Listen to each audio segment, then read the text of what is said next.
sọ fábànújẹ́ kán mẹ́nu kúrò lọ́rọ̀ ẹ o, a kì í bínú aláwùrà o, àbánijẹ́ mẹ́nu kúrò lọ́rọ̀ ẹ, wọ́n ń bínú orí ara wọn.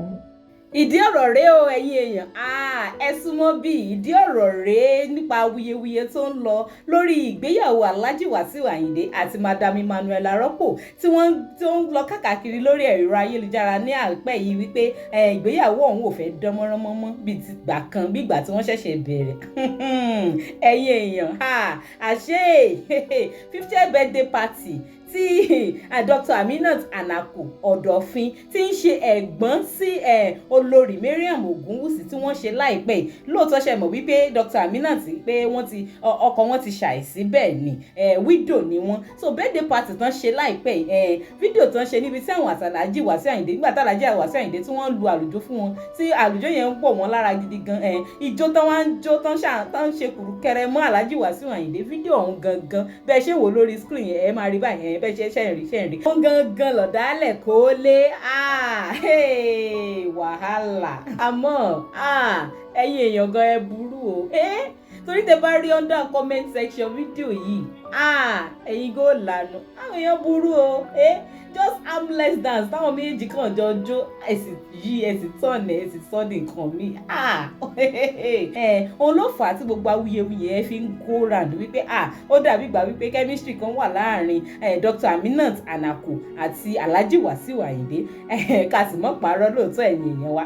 Ṣé ẹ rí wípé Dr. Aminat rẹwà lóòótọ́, wọ́n dùn wò lọ́mọbìnrin, wọ́n dùn wò mọ́yàn, kò sì sọ́kọ wọn láyé débi tá a sọ wípé bóyá wọ́n ń cheat àbí anything. She's free to marry anybody. Ó tó kí ojú Alhaji Wasiu Ayinde kó wọ́n tó ń bẹ nílẹ̀ lóòótọ́, àbí kílẹ̀ ni mo sọ ẹ̀yin èèyàn wa. Àmọ́ síbẹ̀síbẹ̀ náà ǹjọ́ wá tẹ̀ wá yẹ kí ó rí bẹ́ẹ̀ o kò rí bẹ́ẹ̀ o, àwa ò mọ̀ o.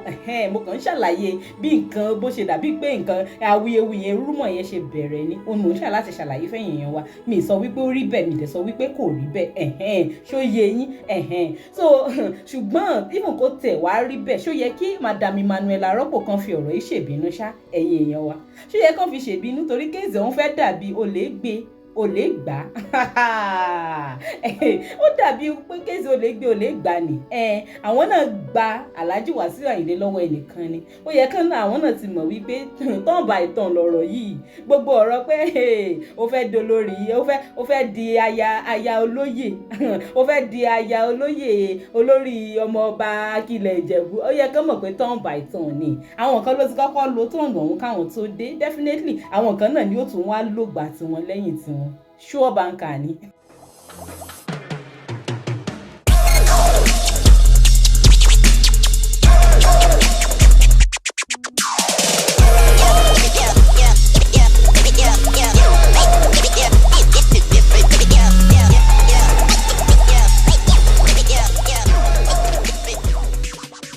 Naija television náà lẹ ti ń wò mí báyìí. Ẹ káàárọ̀, ẹ káàsán, ẹ káalẹ́ ní gbogbo ibi tẹ́ bá ti ń gbọ́ mi.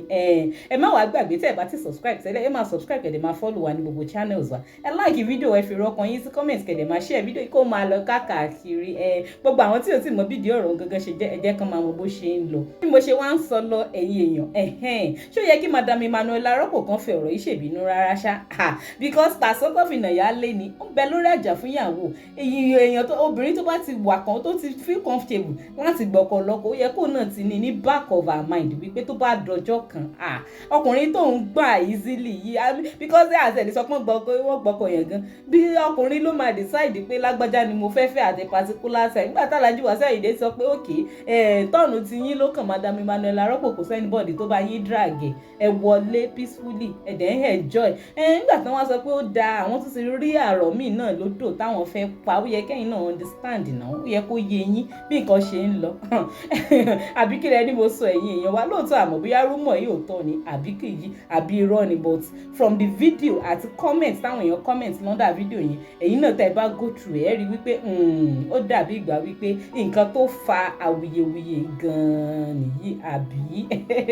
A sì lè sọ pé kí Alhaji Wasiu Ayinde kó má fẹ́ yàwó mi because obviously wọ́n ti jẹ́ ká mọ̀ pé àwọn ò kì í ṣe aláya kan, wọ́n sì free ìtọ́lọ́kùnrin ni wọ́n gbóhùn wọ́n lè fẹ́ dórí 20 kan nítọ̀ mo sinmi ìgbà tó bá tó láwọn sinmi náà, ìgbà tó ń sọ pé àwọn ò tí ì sinmi yìí náà kọ́ máa continue sí tó agbára wọn bá ti gbé tó má ti lè tọ́jú wọn, àbí kí lẹ́ni mo sọ ẹ̀yin èèyàn. Kàsì má parọ́ náà Dr. Aminat náà dùn wò, wọ́n dùn wò mọ́yàn ó tó kójú Alhaji Wasiu Ayinde kó wọ́n tó tán rí, kó wọ gbogbo pákéjì yẹn tán rí. Madam Emmanuella Ropo ni wọ́n ní bínú, àwọn ni wọ́n lọ fi sòsùn tí wọ́n fi para torí tán by tán ni bí mo ṣe sọ lẹ́ǹkan ó kan tọ́ọ̀nù tiwọn lásìkò tó ń wọlé ni. Nígbà tó ń sì Alhaji ti ń já wọn sí báyìí pé ó ti ń kan tọ́ọ̀nù ẹlòmíì, ó yẹ kán fọwọ́ wọ́nù ó yẹ fọwọ́ wọ́nù. Ẹ wo ẹ̀yin èèyàn bí tí màá tún ti dánu dúró rèé fún tèmi títí dìgbà míì tí màá tún mú nǹkan mi wá sí etí gbọ́ ẹ̀yin Digi Naija television náà lẹ ti ń gbọ́ mi, lẹ ti ń wò mí ní dédé àsìkò yìí. Ẹ má wàá gbàgbé ẹ máa subscribe